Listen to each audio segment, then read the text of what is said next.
Assalamu alaikum. The Arab is a Bedouin driving a caravan in the desert of Arabia. The Arab is an oil prince driving a limousine in London. The Arabs are Muslims and the Muslims are Arabs. No. To begin with, this cliche is not true. That is, not all the Arabs are Muslims and not all the Muslims are Arabs. In fact, the bulk of the Muslims is in the Far East, in Malaysia. Here I want to salute my friend Haji Abdul Aziz Sharif from Malaysia. So Malaysia, Indonesia, also China, Bangladesh, Pakistan, Afghanistan, and Russia. We forget there are millions of Russian Muslims. So not all the Arabs are Muslims and not all the Muslims are Arabs. So there are many cliches.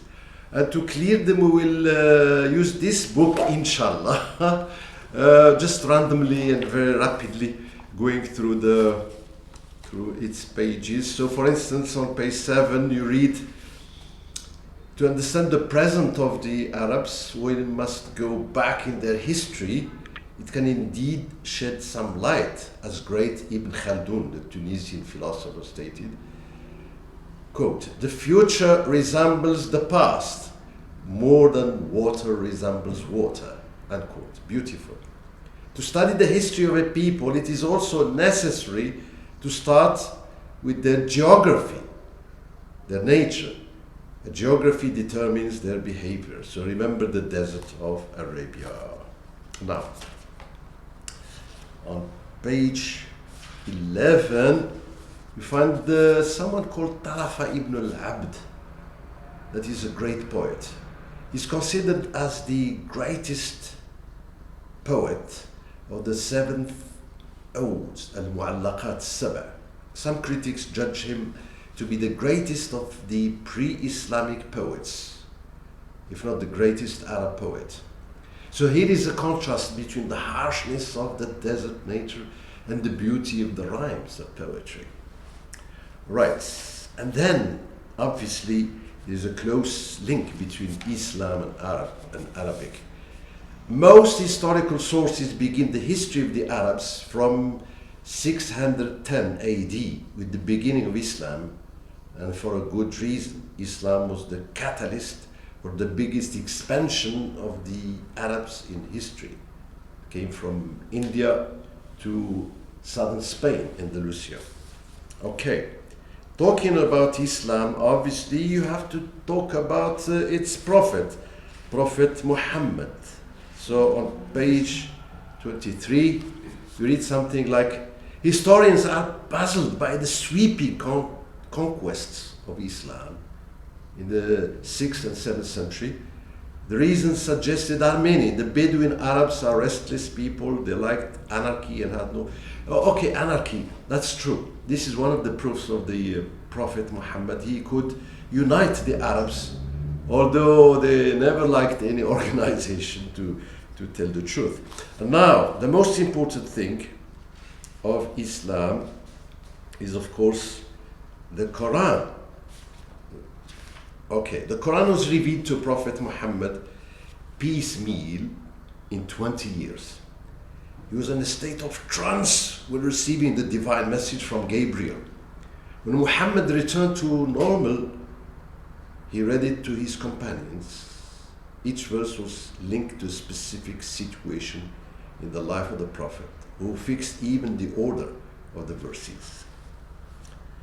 Well, Muhammad, peace be upon him, succeeded in uniting the Arabs and the Muslims from different cultures, Persians, Romans, Abyssinians, etc., even Jewish. But after his death came a split, and you have many sects in the Muslim world.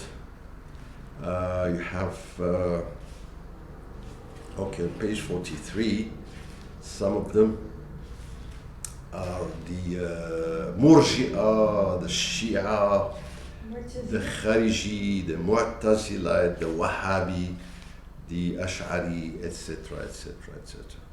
And then came some very dark pages in the history, some wounds in the body of Islam, especially with Hulagu, the Mongol warrior in 1256, who sacked Baghdad, the center of culture.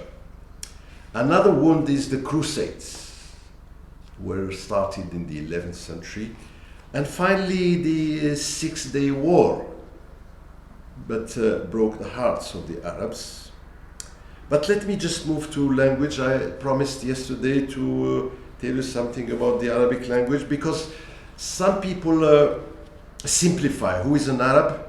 Simply someone who speaks Arabic. It's actually a prophetic tradition. Whoever speaks Arabic is Arab. What about the Arabic language? I may be accused of bias because I'm Arab and Muslim, but let us just read what a non-Muslim said about Arabic.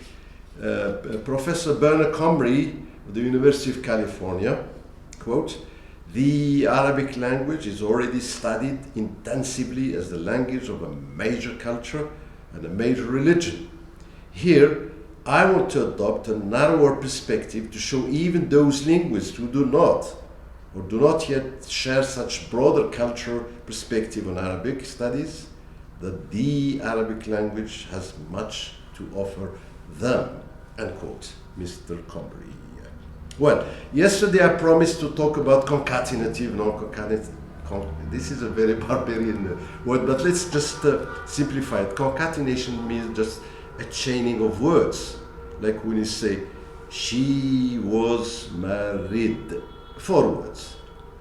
In Arabic, it's a blend. You say "tazawwajat" in 1 word. Well, inshallah, we'll try and elaborate more from this book, inshallah.